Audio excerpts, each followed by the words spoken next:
Oi, eu sou o Vinícius, eu vou apresentar esse trabalho sobre anabolizantes, esteroides e GH, da disciplina Terapêutica Médica 1.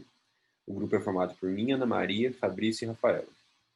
Então, o que são essas drogas? Os esteroides anabolizantes são andrógenos naturais e sintéticos, então a testosterona e todos os seus derivados, que têm efeito de hipertrofia muscular e aumento do desempenho físico, apesar de que os estudos ainda não comprovaram se realmente há um aumento da força muscular, além do que já se teria tido com a prática do exercício.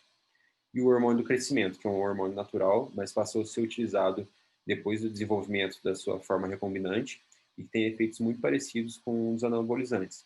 E é importante lembrar que a pessoa só vai ter esses efeitos se ela praticar exercício físico e tiver uma injeção alta de proteínas. Então, os esteroides passaram a ser utilizados após a década de 30 e o GH na década de 50. São amplamente utilizados desde então no mundo esportivo por atletas de forma ilícita para aumentar o rendimento, mas também são usados por jovens por motivos estéticos. E uma curiosidade é que durante a Segunda Guerra Mundial, as tropas alemãs utilizavam para aumentar a agressividade dos soldados, que é um dos efeitos adversos. E não são somente drogas de abuso, também tem uso clínico no tratamento de algumas doenças, como o hipogonadismo, por exemplo. Em relação à farmacocinética, os anabolizantes podem ser usados por via oral ou por via parenteral, e o GH é exclusivo da via parenteral. A via oral é mais conveniente, mas as substâncias precisam ser alteradas quimicamente para isso, e o metabolismo da forma ativa pode gerar danos ao fígado. Então, tem maior toxicidade, mais efeitos colaterais, mas tem maior potência e maior taxa de excreção, o que vai dificultar a detecção nos exames antidoping. E a via parenteral geralmente é administrada por via intramuscular, para evitar a variação muito grande nos níveis plasmáticos, e vai ter menor potência, menor taxa de excreção, sendo mais fácil a detecção em antidoping, menor toxicidade e menos efeitos colaterais. E todo anabolizante vai ter efeitos anabólicos e andrógenos. Os efeitos anabólicos são aqueles que a pessoa quer quando usa a droga, que é aumento da síntese proteica. Mas eles sempre vão ser acompanhados dos andrógenos, que é aumento de pelos, a voz mais grave. Em relação à farmacodinâmica, como que os anabolizantes vão agir? Então, os hormônios esteroides são lipofílicos, então eles atravessam livremente a membrana plasmática. No citoplasma, eles vão interagir com o receptor, e esse complexo receptor esteroide vai promover a transcrição de um RNA mensageiro. Esse RNA mensageiro vai ser traduzido pelos ribossomos no citoplasma e vai produzir proteínas que vão ativar uma cascata metabólica, que aí sim vai ser a produção das proteínas que são necessárias para a hipertrofia muscular, como a actina e a miosina, por exemplo. Já o GH, a hipótese que se tem hoje é que existem duas vias de ação, a via direta e a indireta. Na direta, o GH vai agir diretamente no tecido muscular, ele vai interagir com os receptores das células satélites.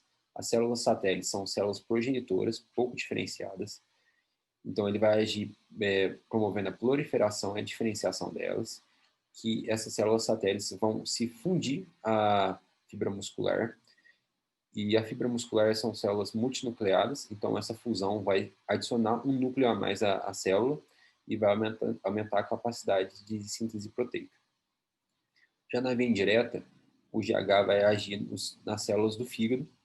O GH é um hormônio peptídico, então ele não atravessa a membrana plasmática, ele vai agir no receptor da membrana e vai ativar três vias diferentes. Essas vias vão promover a síntese do IGF-1, que é o fator de crescimento similar à insulina do tipo 1.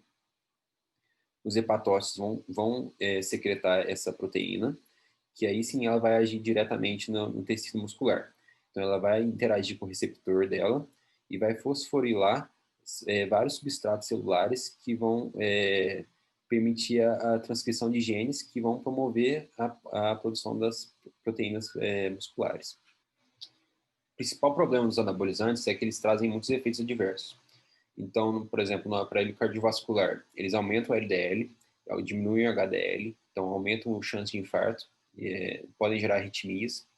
Nos rins, eles geram lesão renal. No fígado, eles podem promover o surgimento de tumores.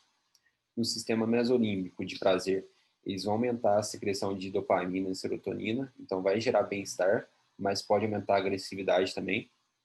E no sistema reprodutor, com o uso crônico desses hormônios exógenos, o corpo vai diminuir a produção natural de testosterona.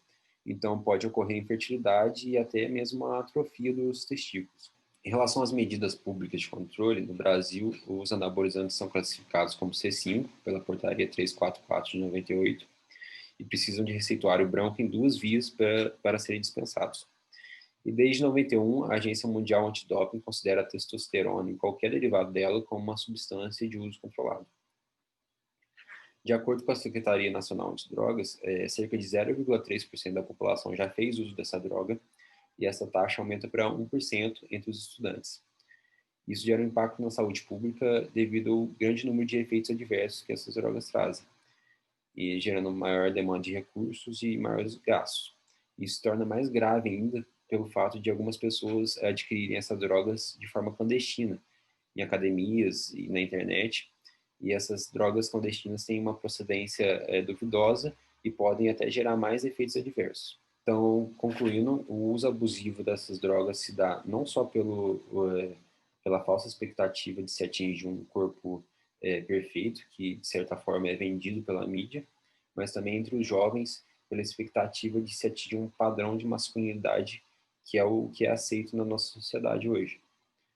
Então, tendo em vista o grande número de danos que essas drogas podem trazer, elas geram um maior gasto na saúde pública, e o que poderia ser facilmente evitado se não houvesse o uso indiscriminado desses anabolizantes. Essas foram nossas referências, e muito obrigado, e meu grupo e eu estamos disponíveis para qualquer dúvida.